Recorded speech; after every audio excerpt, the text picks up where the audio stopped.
बिस्मिल्लाहिर्रहमानिर्रहीम। आज हम डिस्कस करेंगे commercial activities and classification of commercial activities. एक चीज ध्यान में रखें कि this topic is like a junction, कि जहां से आगे डिफरेंट रास्ते मिलेंगे हमें प्राइमरी, सेकेंडरी और टर्शियरी एक्टिविटीज के, और इसे प्रॉपर तरीके से, इसके कॉन्सेप्ट को प्रॉपर तरीके से क्लियर किए बगैर ये मुमकिन नहीं होगा कि हम आगे मुख्तलिफ जो हमारा सब्जेक्ट मैटर है उसको हम प्रॉपर तरीके से समझ सकें। सबसे पहली चीज जो आपको जहन में रखनी है कि जितनी भी कमर्शियल एक्टिविटीज हैं उन्हें क्लासिफाई करने के दो डिफरेंट मेथड्स हैं। जितनी भी कमर्शियल एक्टिविटीज हैं उन्हें दो डिफरेंट मेथड से, तो डिफरेंट वेज से क्लासिफाई कर सकते हैं। जैसे कि आपको यहाँ पर नजर आ रहा है क्लासिफिकेशन ऑफ कमर्शियल एक्टिविटीज। एक तरीका है लेवल बेस्ड क्लासिफिकेशन, यानी उनका जो लेवल है, प्राइमरी लेवल, सेकेंडरी लेवल, इस लेवल के हिसाब से उनको हम क्लासिफाई करते हैं। और दूसरा तरीका है जो आपको नजर आ रहा है नेचर बेस्ड क्लासिफिकेशन, के हम किस किस्म की कमर्शियल एक्टिविटी में काम कर रहे हैं, उस कमर्शियल एक्टिविटी की नेचर के लिहाज से हम उसको क्लासिफाई कर सकते हैं, जो कि एक और क्लासिफिकेशन आपको नजर आ रही है। तो पहले हम डिस्कस करते हैं level based classification of commercial activities.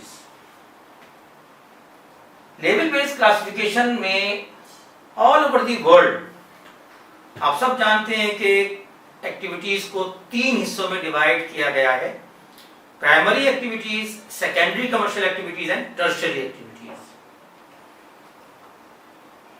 Primary activities, मैंने इसे ग्रीन कलर इस्तेमाल लिया है, ग्रीन नेचर को रिफ्लेक्ट करता है।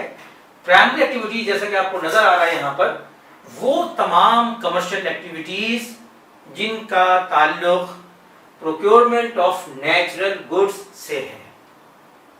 यानी हम क्या करते हैं, वो एक्टिविटीज जिनमें हम इसलिए इन्वॉल्व होते हैं कि उसके आउटकम के तौर पर हमें जो कुछ मिलेगा वो कोई ना कोई नेचुरल प्रोडक्ट होगी। अब ये कौन कौन सी एक्टिविटीज हैं जिनमें हम इन्वॉल्व होते हैं as a primary commercial activity? Agriculture involve होते हैं, डिफरेंट क्रॉप्स के लिए, डिफरेंट ग्रेन्स के लिए हम इसमें इन्वॉल्व होते हैं। फॉरेस्ट्री, फॉरेस्ट के जितने भी प्रोडक्ट्स हैं उनके लिए जो इन्वॉल्व होते हैं, जो लोग काम करते हैं, बहुत बड़े लेवल पे काम हो रहा है। माइनिंग, फिशिंग, प्लस बहुत सारी वो सारी एक्टिविटीज बस जहन में रख लें। अगर हम किसी ऐसी एक्टिविटी में इन्वॉल्व हैं जिसके बदले हमको जो कुछ प्रोडक्ट मिल रही है, वो प्रोडक्ट या वो गुड जो है वो नेचुरल है, उसे हम कहते हैं प्राइमरी एक्टिविटीज। इन एक्टिविटीज के आउटकम के तौर पर हमें जो कुछ मिलता है उसे हम कहते हैं primary goods and raw material. अब जरा सा फर्क है, इसे समझ लें। प्राइमरी गुड्स का मतलब है वो तमाम नेचुरल आइटम्स जिन्हें हम डायरेक्ट भी इस्तेमाल कर सकते हैं। मसलन जितने भी फ्रूट्स हैं ये प्राइमरी गुड्स हैं, और इसी तरह से डिफरेंट और चीजें हैं जिन्हें हम इस्तेमाल में ला सकते हैं। आप थोड़ा सा ब्रेनस्टॉर्मिंग करें तो लिस्ट एक बनती चली जाएगी। एंड रॉ मटेरियल, वो तमाम चीजें जो कि नेचुरल है, हमारे इस्तेमाल की तो हैं, लेकिन हम उन्हें डायरेक्ट इस्तेमाल नहीं कर सकते, रॉ मटेरियल के तौर पर उनको इस्तेमाल करते हैं। ये सारा का सारा जो आउटकम है हमारा, ये प्राइमरी गुड्स का है। मैं इसकी मिसाल आपको दे दूं, मसलन कॉटन है।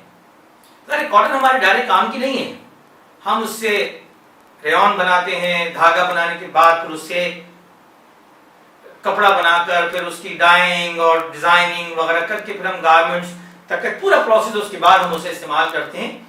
इवन शुगर केन से शुगर का जो प्रोसेस है, रॉ मटेरियल का इस्तेमाल होता है। तो ये सारी चीजें जो हैं ये सब की सब रॉ मटेरियल कहलाती हैं और प्राइमरी गुड्स कहलाती हैं। It is primary activity. एक बार फिर समझ लें, प्राइमरी एक्टिविटी का मतलब क्या होगा। हर वो एक्टिविटी, वो सारी पूरी दुनिया में बहुत बड़े पैमाने पर एक्टिविटीज हो रही हैं, वो एक्टिविटीज जिनके बदले हमें कोई प्राइमरी गुड्स मिलती हैं, जो नेचुरल आइटम्स मिलते हैं, या रॉ मटेरियल मिलता है नेचुरल हालत में, इसे हम कहते हैं प्राइमरी एक्टिविटी। अब हम बात करते हैं सेकेंडरी एक्टिविटी की। जैसे कि भी मैंने आपसे डिस्कस किया कि प्राइमरी एक्टिविटी में जो प्रोडक्ट्स हमको मिलती हैं वो अपनी नेचुरल हालत में होती है, जिसमें आम तौर से उनका हमारे लिए बहुत ज्यादा इस्तेमाल नहीं होता। हम क्या करते हैं सेकेंडरी एक्टिविटी में, to make new goods with primary goods and raw material. जो हमारे पास प्राइमरी गुड्स हैं, जो हमारे पास रॉ मटेरियल है, उसकी मदद से जो हम नई चीजें बनाते हैं, दिस प्रोसेस ऑफ मेकिंग, इस प्रोसेस को हम कहते हैं सेकेंडरी एक्टिविटी। अब ये प्रोसेस किस तरह से होता है? इस प्रोसेस के दो डिफरेंट सेक्टर्स हैं, मैन्युफैक्चरिंग एंड कंस्ट्रक्शन। मैन्युफैक्चरिंग में क्या होता है कि हम एक इंडस्ट्री बनाकर, एक पूरा एक जगह का सेटअप बनाकर, जहां पर हम मशीनें लगाते हैं, हम वहां पे रॉ मटेरियल और लेबर ले जाकर और काम करते हैं, इसे हम कहते हैं मैन्युफैक्चरिंग। मैन्युफैक्चरिंग के प्रोसेस में हम एक प्रॉपर जगह, जिसको हम इंडस्ट्री कहते हैं, प्रॉपर जगह जिसको हम एक फैक्ट्री कहते हैं, उस जगह पर हम तमाम रॉ मटेरियल और तमाम लेबर प्रोवाइड करके और मुख्तलिफ गुड्स को फॉर्म करते हैं, उनकी मेकिंग करते हैं, इसे हम कहते हैं मैन्युफैक्चरिंग। और दूसरी चीज कंस्ट्रक्शन। कंस्ट्रक्शन क्या चीज है? Construction is again a big secondary activity. Construction में क्या होता है कि कंस्ट्रक्शन में हम जो भी साइट होती है, हम तमाम सामान, तमाम रॉ मटेरियल और लेबर उस साइट पर ले जाते हैं और वहां पर हम चीजों को कंस्ट्रक्ट करते हैं। मकसद यहां भी वही है, अवेलेबल रॉ मटेरियल से नई चीजें बनाना। लेकिन दोनों में फर्क क्या है? मैन्युफैक्चरिंग किसी खास लोकेशन पर, किसी खास फैक्ट्री में होती है, जबकि कंस्ट्रक्शन जो है वो साइट पर होती है, जहां पर आपको जो चीज बनानी है। अब हम जहन में रखते हैं कि जी कंस्ट्रक्शन कार्य, बिल्डिंग्स की कंस्ट्रक्शन हो रही है, ब्रिजेस की कंस्ट्रक्शन हो रही है, लेकिन दुनिया में बाज़ ममालिक ऐसे, लाहौर में एक ऐसी सोसाइटी है जो कि मैन्युफैक्चर्ड हाउसेस बने हुए हैं। एक फैक्ट्री में तमाम दीवारें वगैरह सब प्री कास्ट बना दी गई और उसके बाद उनको ले जाके फिट कर दिया और पूरा घर तैयार हो गया। It is manufactured house. तो ये मिसाल है। अच्छा, मैन्युफैक्चरिंग का मकसद क्या होता है? मैन्युफैक्चरिंग के 3 डिफरेंट पर्पसेस हैं। नंबर 1, जो चीज अवेलेबल है उसकी शक्ल को चेंज करके उसकी वैल्यू को बढ़ाना। वुड है, वुड के जो आपके पास लॉग्स होते हैं, हम क्या करते हैं? उनकी कटिंग करके, उनको डिजाइन देकर उनसे मुख्तलिफ किस्म के फर्नीचर बनाते हैं और उसके नतीजे में उसकी वैल्यू बढ़ जाती है, उसका पर्पस इंपॉर्टेंट हो जाता है। दूसरा तरीका क्या है कि हम इन चीजों को मिक्स करते हैं और इनकी मिक्स करते हैं, जिससे हम कोई नई चीज बनाते हैं, जैसे कि सीमेंट वगैरह बनाने का प्रोसेस है। और तीसरा कि हम केमिकली इन चीजों को मिलाकर इनसे हम एक नई चीज बनाते हैं जो अपने पर्पस में ज्यादा कारामद और हमारे लिए ज्यादा काबिल इस्तेमाल होती है। हमें सिर्फ ध्यान में रखना है कि सेकेंडरी एक्टिविटी का मतलब है वो तमाम फैक्टर्स, वो तमाम चीजें जिनकी मदद से हम रॉ मटेरियल और प्राइमरी गुड्स से नई चीजें बनाते हैं, खाओ मैन्युफैक्चरिंग के प्रोसेस में हो, खाओ कंस्ट्रक्शन के प्रोसेस में। अब इसमें एक चीज हमारे और समझने की है कि सेकेंडरी एक्टिविटी का मतलब है मशीनों से चीजें बना रहे हैं। मैंने इसे क्लासिफाई किया secondary and higher secondary activity. जरा सा फर्क समझने का है। यू रियलाइज कि एक एडवांस कंट्री में, मसलन जर्मनी और जापान, वहां पर जो इंडस्ट्रीज हैं, या पाकिस्तान में या घाना में या नाइजीरिया में जो इंडस्ट्रीज हैं, यकीनन दोनों इंडस्ट्रीज के लेवल ऑफ वर्किंग में, एफिशिएंसी में, काम की क्वालिटी में फर्क है।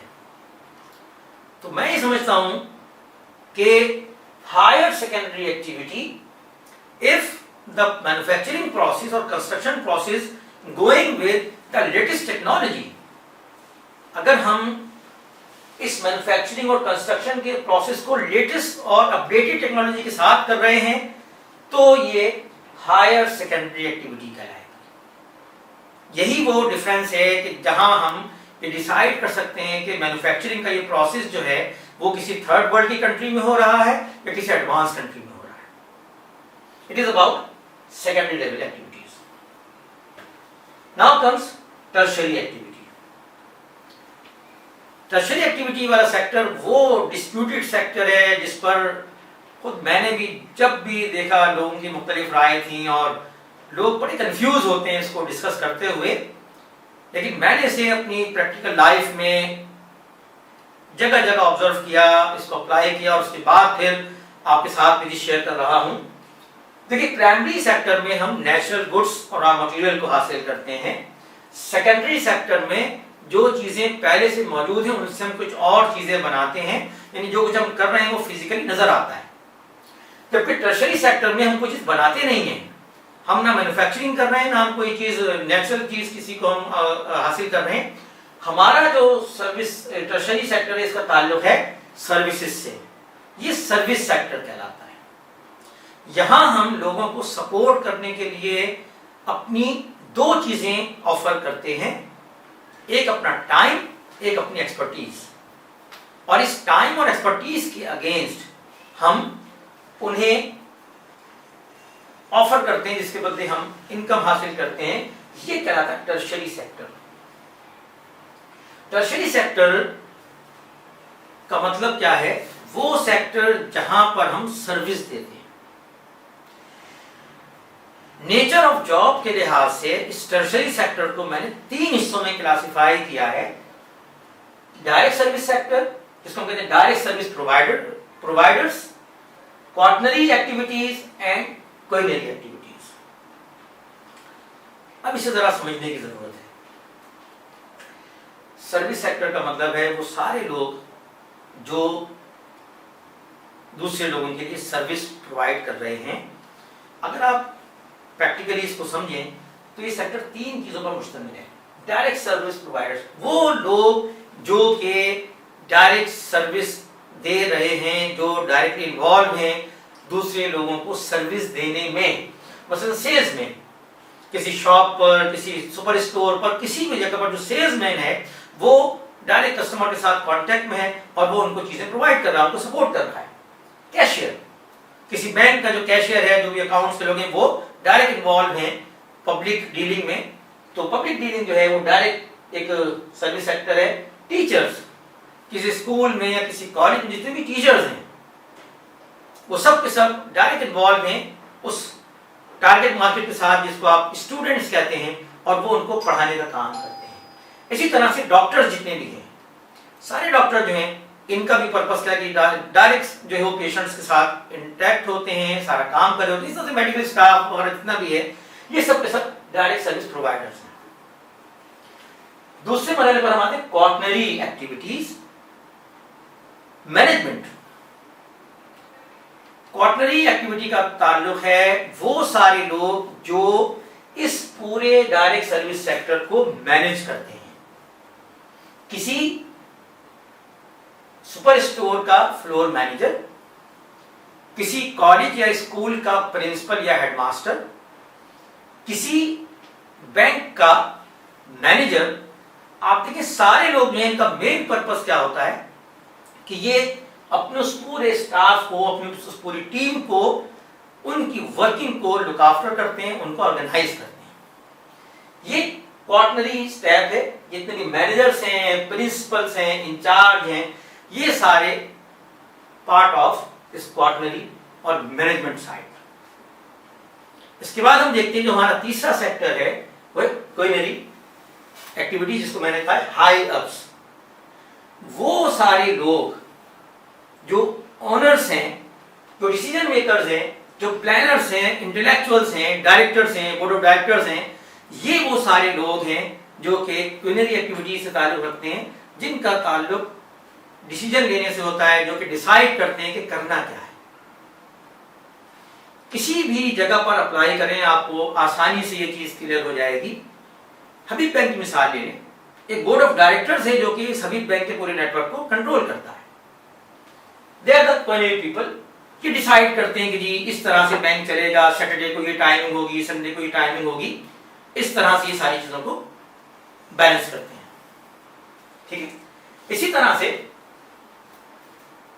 जो मैनेजर्स हैं वो उस सारे डिसीजन को ओन करके, जो कि ये क्विनरी सेक्टर करता है, जो डायरेक्टर्स करते हैं अभी बैंक के, वो उस हिसाब से बैंक की पूरी ब्रांचेस को मैनेज करते हैं और सारे सिस्टम को चलाते हैं। किस तरह चलाते हैं? जो उनका पूरा स्टाफ है, from A guard, a clerk, cashier, उस पूरे निजाम को, उन तमाम एसओपीज, उन तमाम रूल्स को फॉलो करते हुए ये मैनेजमेंट उनको चलाने का काम करती है।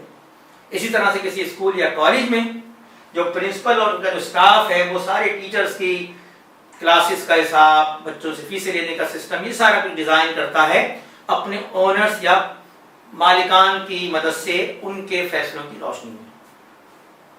यकीनी तौर पर आपको अंदाजा हुआ होगा कि किस तरह से ये पूरा का पूरा सिस्टम काम करता है। अब एक छोटी सी बात आपसे शेयर करनी है, इनकम का, इसका इनकम का क्या इसमें सेटअप है। आप ये देखें कि प्राइमरी सेक्टर जो है ये लो इनकम ग्रुप है, सेकेंडरी सेक्टर में मॉडरेट सेक्टर है, a few high people, tertiary sector जो है moderate to high and very high. इसी लिहाज से हम अंदाजा लगा सकते हैं किस मुल्क की इकोनॉमी कितनी स्ट्रांग होगी। अगर ज्यादा लोग प्राइमरी सेक्टर में होंगे, इसका मतलब यह है कि इकोनॉमी जो है स्ट्रांग नहीं है, और ज्यादा लोग अगर सेकेंडरी सेक्टर में, टर्शरी सेक्टर में ज्यादा लोग, इसका मतलब है कि इनकम ग्रुप ज्यादा है और इकोनॉमी स्ट्रांग है। USA only 2% workforce involve in primary sector, 23 in secondary, tertiary में 75%। इसी तरह से आप घाना और नेपाल को भी देख सकते हैं कि यहाँ टर्शरी सेक्टर में बहुत कम लोग इन्वॉल्व हैं, जबकि प्राइमरी सेक्टर में यानी कि ज्यादा लोग कम इनकम ग्रुप से ताल्लुक रखते हैं, जिसकी वजह से मुल्क की जो पूरी इकोनॉमी वो भी थोड़ी सी कम होती है। तो यकीनी तौर पर हम इस बात को डिसाइड कर सकते हैं कि किस तरह से ये इनकम मैनेज होकर किसी मुल्क को प्लान करती है कि ये मुल्क जो है वो किस नेचर पर है। नेक्स्ट क्लास में इंशाल्लाह हम डिस्कस करेंगे नेचर बेस्ड कमर्शियल एक्टिविटीज।